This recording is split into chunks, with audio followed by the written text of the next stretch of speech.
What is going on, JP? How you doing there, Miss Ashby? I'm doing well. Ashby Mixon and Jason JP Priester here for another episode of Rounding the Bases. JP, how are you doing? I am a little on the tired side, just Listen, I feel that. a wee bit. I completely agree with that. It's Thursday. We've almost made it to the weekend. We're almost there. But before we get started, want to go ahead and shout out our sponsor, Mission Roofing. Mission Roofing is the go-to company for all residential roofing needs in the upstate of South Carolina. Whether it's a small repair, full roof replacement, or insurance restoration, Mission Roofing will provide a solution. Go check out their Facebook page and call or text 864-419-8173 for all of your roofing inquiries. Well, JP, I get to say the same thing as I said last week, which is since we've talked, Clemson baseball has picked up 5 wins. How's that Yeah, feel? I was a little bit wrong. I picked them to win 2 out of 3. They got greedy on me. Went just swept the whole thing. Man, what a weekend that was. Um, just electric atmospheres in Clemson, electric atmosphere in Greenville. Um, it was a pretty good atmosphere in Columbia. Probably not what it would have been if it was tied 1-1 or South Carolina was up 2-0. There was some of the juice had been taken out of it, but still a pretty lively crowd. And there was a pretty decent sized crowd in Greenville Tuesday night. Not the most energetic, but a pretty decent sized crowd. How many were on hand last night? Because I never made it over there. There was a pretty good amount for what's that, a Wednesday night when it's, 25-mile-per-hour winds. Um, but it was really fun, and yeah, I agree. The energy in that Friday night game, that's one of the best I've seen at DKS. It's up there with the regional and super regional and all that. It was awesome. Oh yeah, it was absolutely electric. I'd rank it right up there with the regional and the super regional games. And the way that thing played out, and it started right off the jump Yep. with the strikeout of Naraki and the jawing back and forth between him and Aiden Canuck. I mean, that really kind of set the tone for that crowd the rest of the night. And they never let up. I never walked down there to where the new bullpen thing is, but I've heard it was extremely raucous down there. And they're not even selling the beer yet, and it's already raucous on those opposing pitchers.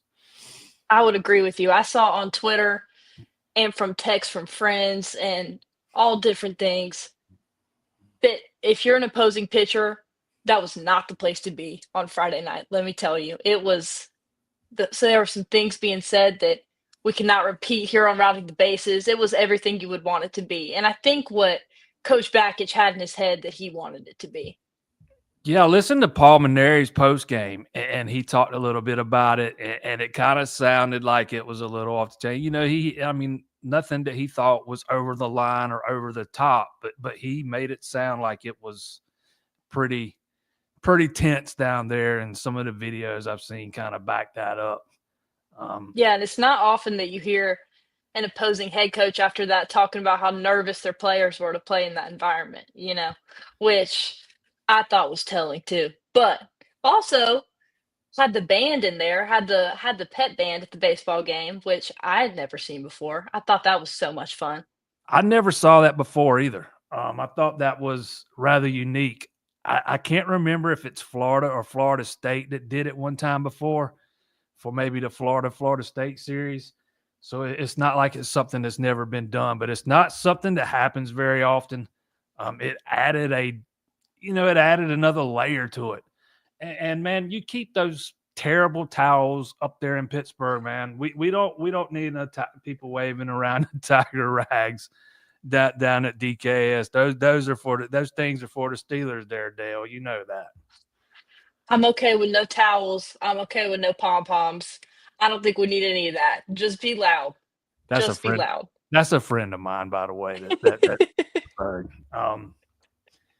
And loud they were, and I think it had an impact, particularly in that first game. Again, you don't get your best stuff from Canuck. He goes 4 2/3. He walks 4 guys, allows 3 runs on 4 hits. But when Jacob McGovern came in and he went in the third, didn't allow anything. When Lucas Malstead came in, he just kind of slammed the door on any hope they had. It's that bullpen has just been fantastic from start to finish, and I thought that performance from Malstead kind of set the tone for the rest of the weekend. Yeah, I agree. I think that's the best I've ever seen him pitch in a game. It was just no question. He's one of those guys, and he's turning into one of those guys where, when he walks up, you're like, okay, we're good. This is going to be really solid. And, I think going into the season, we talked about this a little bit that the bullpen had the ability to be really strong, but personally, I was a little bit concerned about it with all the injuries and everything. And I think this weekend has showed that it's actually a really big strength. I would have never ventured to guess, let's say 4 weeks before the start of the season, that Malstead would be the first closer out. And that's the way it's kind of played out over the first 3 weekends. And he has absolutely taken advantage of those opportunities. They kind of tinkered with his arm slot a little bit in the offseason, and it has had a tremendous impact on his effectiveness. His pitches are just he's locating them better. They got better movement, and he's even a little more deceptive with that delivery, which makes it even a little tougher on the pitchers. But again, I would have never guessed he would be the first guy out of the pen, and then you add Reed Garris to the mix. That gives you 2 legitimate closers, and then you could throw Drew Titsworth in there. He's been phenomenal. You could probably slide him into that role. They brought him in Tuesday night when Upstate was trying to get a little momentum. I think it was 3-0. They had put runners on first and second with 1 out, they had loaded the bases. Right. That's right, with 2 outs. It was first and second, 1 out when BJ Bailey came in. Loaded the bases with 2 outs, and he comes in there and just strikes a guy out, a guy that had hurt him a couple of times already earlier in the game. He's a guy that you can slide in there if you need to. I mean, Eric Bakich has got some options out there, and it seems like right now, every time he pushes a button, it's the right one. Absolutely. And also Joe Allen on Saturday, who was so clutch because you're coming off of a huge Ethan Darden outing. Incredible, masterful, all the things. And then, I think probably South Carolina's thinking, oh, thank the Lord he's finally out of there. And Joe Allen comes in and slams the door, and that was really cool to see too. I was happy for him. And man, how many strikeouts did he have? He had 6 Ks, 1 walk, no hits, no runs. Like, he was outstanding as well. And I'm glad that they got him in that role too. He's been another guy that has been a surprise to me. He's had his ups and downs throughout his career so far. He came in and followed LeGuernick the other day, who gave him a really good, solid 4 innings to start the game, struck out 6, only walked 1 guy. And in that environment, just the improvement we've seen from week 1 to week 3 with him has been off the charts. But, man, Joe Allen, he's another one out of that bullpen that's just absolutely killing it. Like you said, he comes in, he pitches 3 innings, he faces 10 batters, and he strikes out 10 of them. 6 of them. I think he struck out those 6 in a row, if I'm remembering right. That's right. And I had that confused. I thought he was on Saturday, but also the fact that he's doing that in Columbia on Sunday. Pretty great stuff. And how about LeGuernick having the outing that he did in that hostile environment? We talked about that last week where, that's going to tell us a lot about him to go down there and shut the door on that series and make it a sweep. That was huge. He passed that test with flying colors. I guess they saw something there that made them not want to send him back out for another inning. Don't know what it was. I don't even remember what his pitch count was at this point. Maybe I don't think it was that high. But again, when that staff pushes a button or goes to the pen, and when they bring somebody in, far more often than not, it's been the right move, and it was the right move Sunday. But before they came and got him, he was outstanding, and it was good to he's one of those guys that's kind of always got the same demeanor. He doesn't seem like he gets too fired up or too down most of the time. And he was legit fired up coming off the field a couple of times after a couple of those innings, particularly after one of those strikeouts. Might have been his last inning coming off the field when he was really jacked up, man. You could tell he was out there having fun. And that's just 2 short weeks after we saw the moment kind of be a little too big for him there in Arlington. And this is a lot more pressure, a much tougher environment, and he's a whole different guy. I think some people, maybe us included, I don't know, owe him an apology from week 1 because he looks like a completely different person. Was happy to see that. Who are you out of the bullpen, starting pitchers, anybody? Who are you most impressed with or surprised by this weekend? I was probably most impressed with Darden's performance. He comes out, and admittedly, he says after the game he's probably a little too amped up. I can't remember exactly how he put it, but he walks 2 of the first 3 hitters, loads the bases, nobody out, and all of a sudden, you're thinking, oh man, this is going to be one of those days where you got to go to the pen in the first inning and eat up your whole bullpen, and it's not even Sunday yet. Well, he comes back and gets the next 3, and then he is just like a machine after that, just mowing guys down. He pitched a career high, what was it, 7 innings? 7 innings. I think he tied a career high with 6 strikeouts.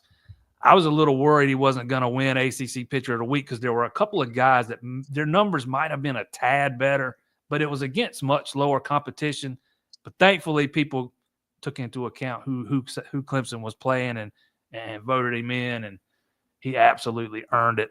He has kind of been the bulldog of that starting rotation so far. You talk about a guy that's made a huge jump in his development. Ethan Darden's that guy. For sure. He also won the Bob Bradley Award too of the series for us. And I was wondering, I couldn't remember when's the last time that a pitcher has won that. Yeah, you're asking the wrong guy. We need Vandervoort on here for that. He's the historian. I have no idea. Text. Well, it's at least been since I've been keeping up with Clemson baseball. Feels like it's been a minute. And, I think there were a lot of candidates for that. I think Jaron Purify was a candidate for that people were talking about. And I don't know. I just think his performance in particular to me was what shut the door. Because like you said, first inning, we're like, oh, here we go. And then pretty immediately it was like, this isn't going to happen today. And, I went to that game just as a fan and was kind of over with all the South Carolina fans. Oh, you must have been close to us. I was. And, you just felt the whole energy pretty quickly just shut down. They were so excited and it just died. And it all came from the pitching side of things because we, couldn't get anything going on offense for a hot minute either. That game started where they had us seated at was over along the first base side and out in the concourse. So we're out there with the fans and we're sitting kind of right behind the fans in the lower bowl there. And that a little bit before the game started and throughout that first inning, everybody it's all pretty much South Carolina fans and they're all standing up and yelling and cheering.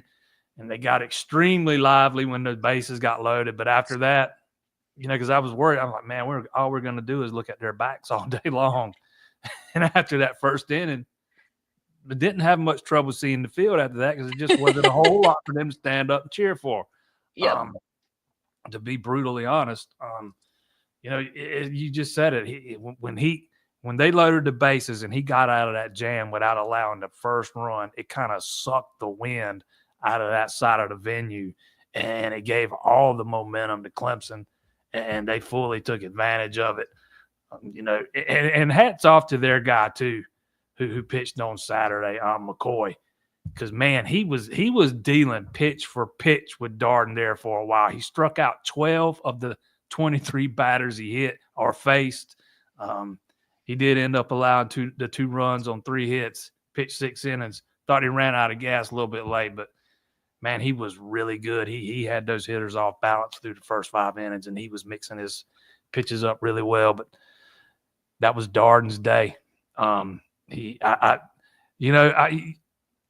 can't say that I would have been disappointed had they given it to Purify, because I think you can make a strong argument for him winning that Bradley Award too. But I was kind of hoping it was going to be Darden, because it was his performance that really clinched the series.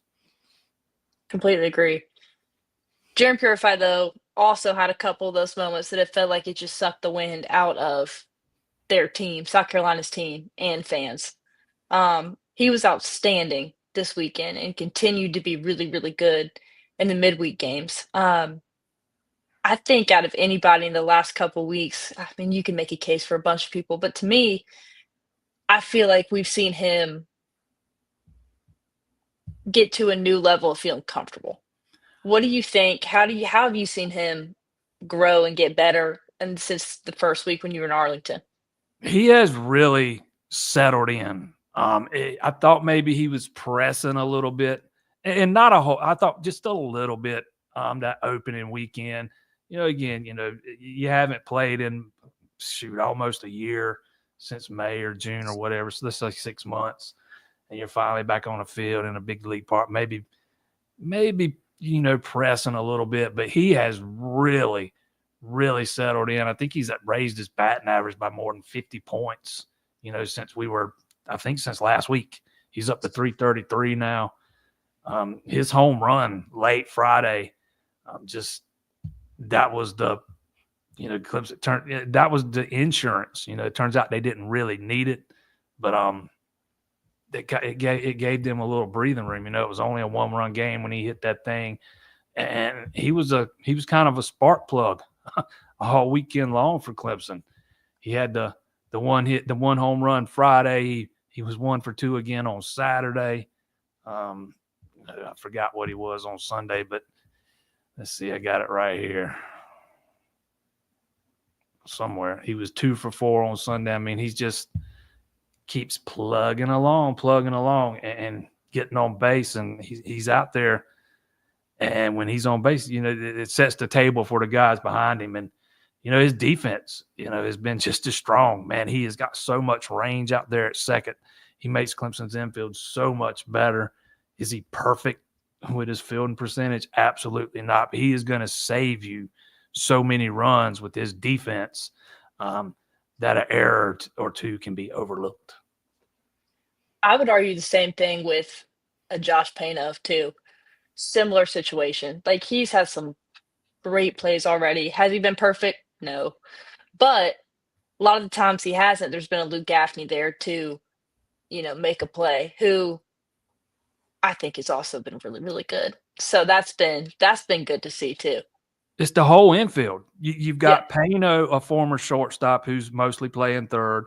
Chufo, who's got more range than maybe anybody on that infield, playing shortstop. And Purify, who is a former shortstop, playing second base. So you got 3 shortstops playing on your infield, and you got I heard somebody call the Gaffney. I'm forgetting his name right off the top of my head. I heard somebody call Gaffney the Great Wall of China the other day, and I'm kind of adopting that. He's been the Great Wall of China over there. If you throw it and it's within his reach, he's going to get it. He has bailed out those guys so many times already. I feel like he's been in the splits about 15 times already this season. I mean, good thing he has that, because, man, he's made some huge plays that, I think we have taken for granted, but they've been clutch. And they're just scrappy, they are. They know how to get on base. They know how to get outs. And that's going to bode really well when you get into conference play. And it worked really well this past weekend. I mean, they're so good defensively on the infield. It's insane. I had somebody tell me on my show Monday night that they needed Chufo to get going at the plate if they were going to make a run to Omaha. See, I don't know that I agree with that. That guy is so good defensively that he's gonna save you some runs, just like I was talking about a Purify, man. He's gonna save runs on just with his defense. He doesn't need to come out and hit 330 for you and 5, 6, 7, 8, 9, 10 home runs. You're playing that guy for his defense, and what you get at the plate is a bonus. And by the way, that ball he hit Tuesday night in Greenville, that thing's still flying out there somewhere because it's not landed yet. I think they gypped him on the distance, and I think they said it was 448. I'd be willing to bet it went a little bit further than that because, man, he rocked that thing. But if you could get him going at the plate, that's just icing on the cake when you put it with his defense because, man, he might be one of the best shortstops in the country. When it comes to the fielding aspect, man, he just covers so much ground. There's not much that's going to get by him. For sure. And I think to be on the field, you got to have one of the two. If you have both going for you, awesome. But I think he's so elite that you are going to leave him out there. He has such a veteran presence. He's going to be on the field. And if you can get him going, great. Yep. Exactly. Yeah. So I think to hear that and then to see him hit one of the hardest hit balls I've seen in a long time, the other night was really fun. It was like, okay, well, there you go. Man, that pitcher for Upstate, man, I felt so bad. He came in and just one after the other after the other. Cam almost had one too. Man, it was like this close to being in play, but and then that was pretty fun to watch. And then Purify too. hit one off the wall out there too. Yep. The ninth inning has kind of been like magic for Clemson so far. I think they batted in the ninth inning only 4 times so far. And I want to say they've scored 19 runs in those 4 times. Let me make sure I'm getting that right. Yeah, they have outscored their opponents 19-0 in the ninth inning. Clemson has only batted 4 times in the ninth. That is ridiculous. Absolutely insane. That is ridiculous. I don't know what it is.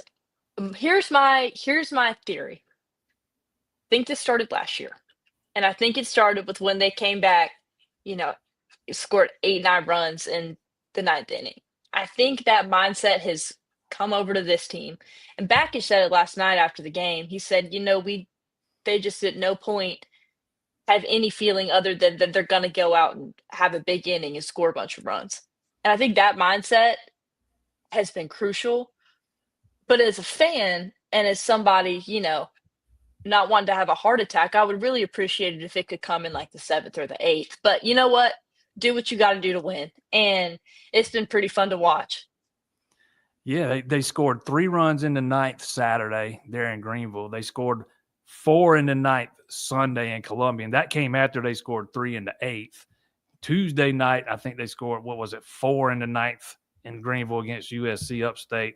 Hit 3 long balls, almost had a 4th.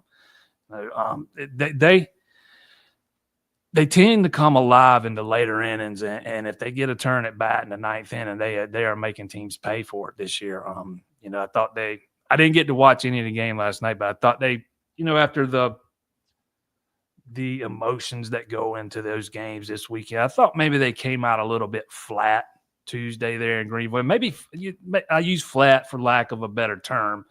I think Coach Backus said after the game, out of sorts. Let's go with out of sorts. Something was off, but they just kept plugging. At some point, it's going to come, and they poured it on in the ninth with the 3 home runs. And if they can stay consistent with being that dangerous in the later innings, not just the ninth, but the 6th, 7th, 8th, 9th, whatever it may be, that's a good quality to have.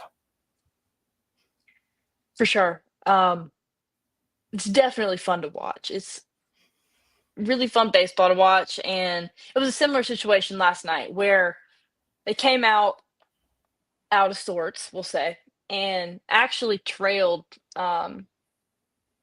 Who did they play last night? Why did I just lose it? Presbyterian. PC. They trailed Presbyterian 2-0. Guy hit a homer. And, I'm sitting there like, oh my goodness, come on, y'all are we gonna wake up? But sure enough, they did, and that's been a trademark so far, and is them being able to respond. And I love that mindset of having the no quit. All right, let's go get it done. And I think that's gonna be exciting to watch the rest of the season for sure. Also, a couple other big milestones last night. Coach Bakich with his 100th win as Clemson head coach. Man, that did not take him long. He took the words right out of my mouth. I was going to say the same thing. That didn't take long. I mean, really big milestone, a really short amount of time, and asked him about it afterwards, and the response was, I didn't even know that till I saw Brian Hennessy posted it, which, you know, um, he said our goal is to win a national championship. This is great, but I hope I get a lot more wins because that means we're headed that direction. So one step closer by that metric. If he keeps doing what he's done so far, he'll be at 200 before you know it too. I mean, when you win 40 plus a year each year, it doesn't take long, man. He's had so much success in a short amount of time here. And, he just, no offense to Monty Lee, who was here before him, but, it just felt like at that time, the program needed to go in a different direction. And Bakich is a guy that they interviewed when they hired Monty.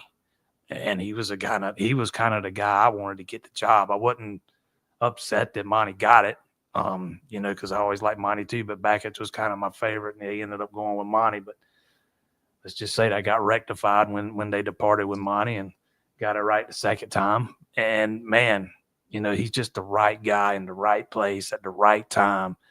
It's Clemson baseball fans are starving for the kind of success that they experienced with Jack Leggett in the 90s, the 2000s, the 2010, not the 2010s, but let's say 2000 through 2010.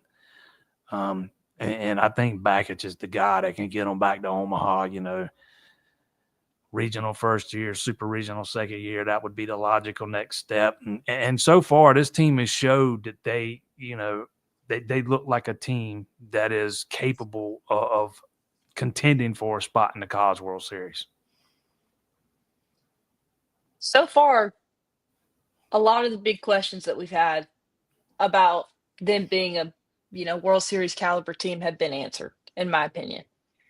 And obviously, it's early. Got to play a lot of tough competition coming up, but I think a lot of the question marks that we talked about before the season, after that first weekend in Arlington, a lot of that's been answered, and I still think they're trying to figure out, roles to a degree.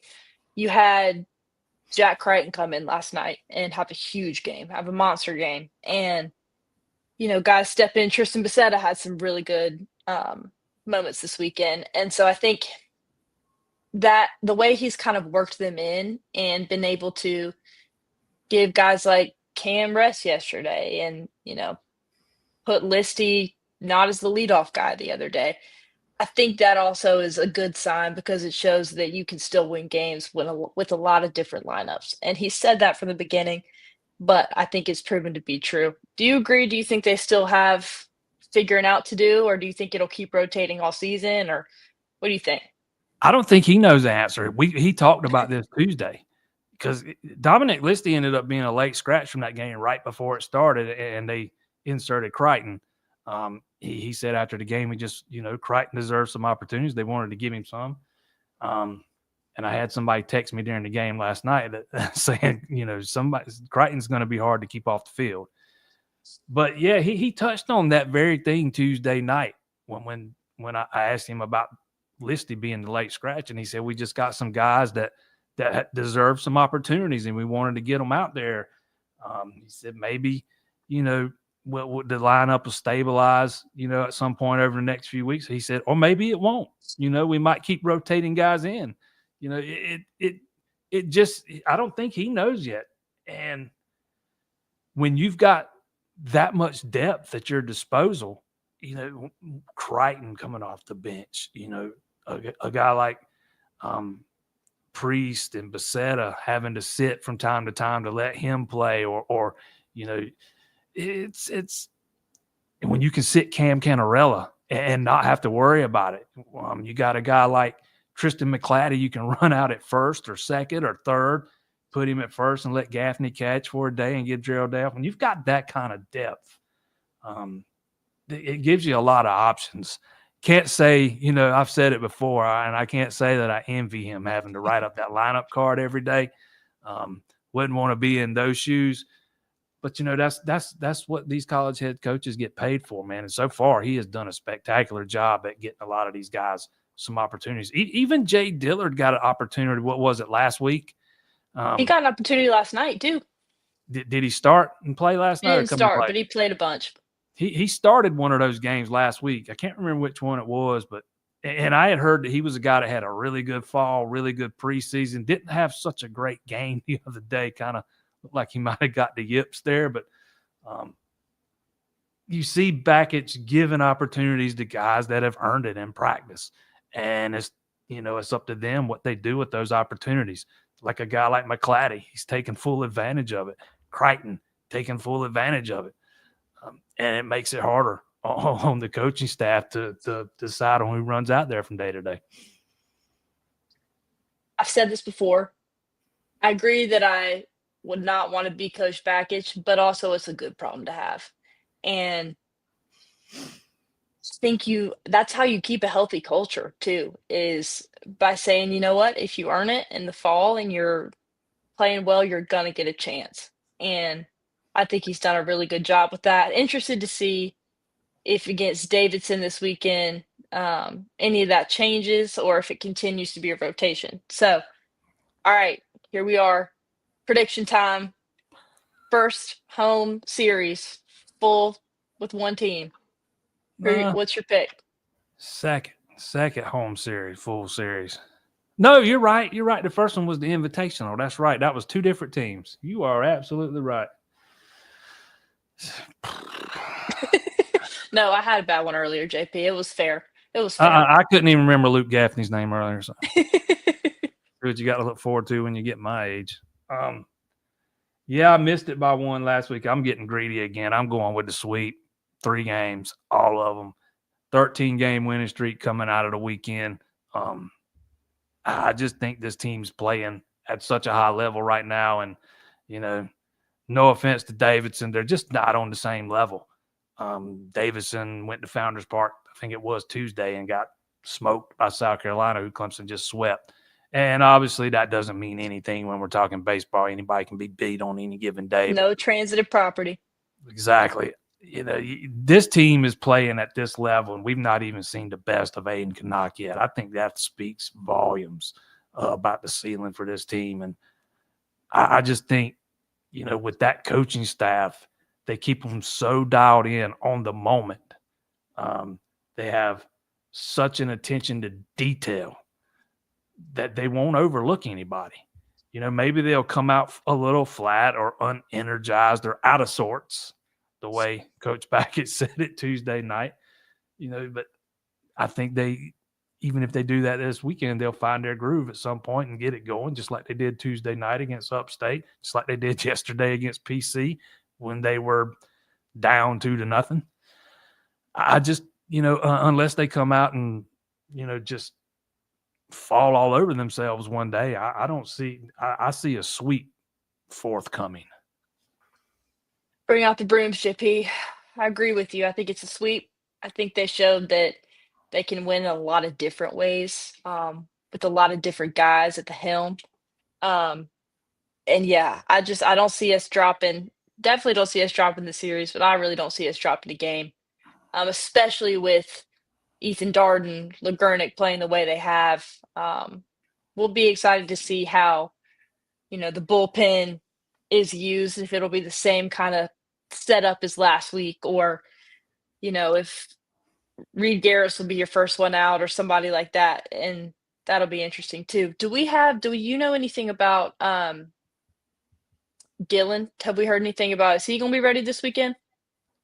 You know how Coach Bakich is on those things. He keeps it pretty tight to the vest. I asked him about that Tuesday night, and he just says soon. You know, with the way that pitching staff's performing right now, there's no need to rush anybody back. No need. If you get them back by ACC play, you know, you're good to go. And when they do get Gillen back and they do get Talon Bell back, man, that is just going to be another Nasty.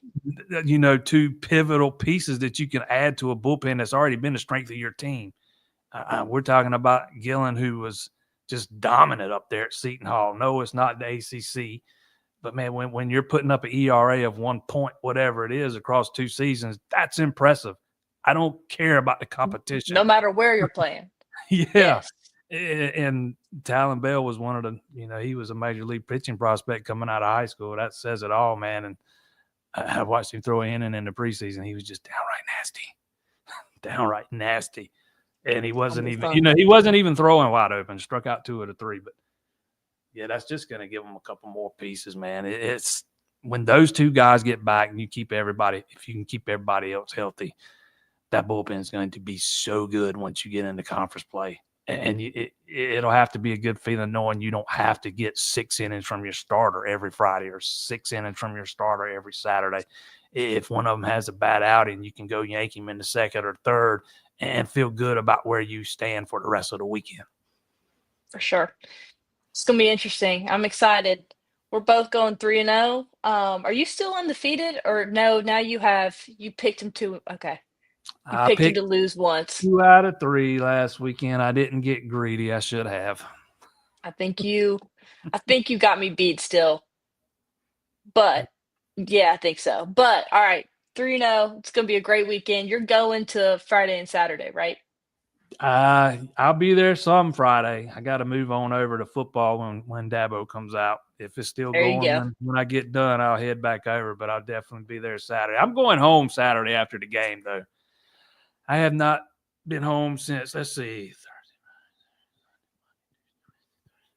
that will have been 10 days by then. My wife will be remarried. I think you've earned it. I think you earned a vacation. It's spring break. I don't know if I've earned a vacation, but I'm taking one, so it's going to be great. You've earned one too. I can vouch for that. We'll take it. Well, we'll be there representing this weekend, and it's going to be a good one. Before we go, want to thank our sponsor, Mission Roofing, again, the go-to company for all your residential roofing needs. Thank you to everybody that tuned in tonight, and thank you, JP. We'll be back next week to talk about this Davidson series and see if we predicted correctly a sweep. We'll be back. And check all our work out at theclemsoninsider.com. Do that as well. And we will see y'all next week.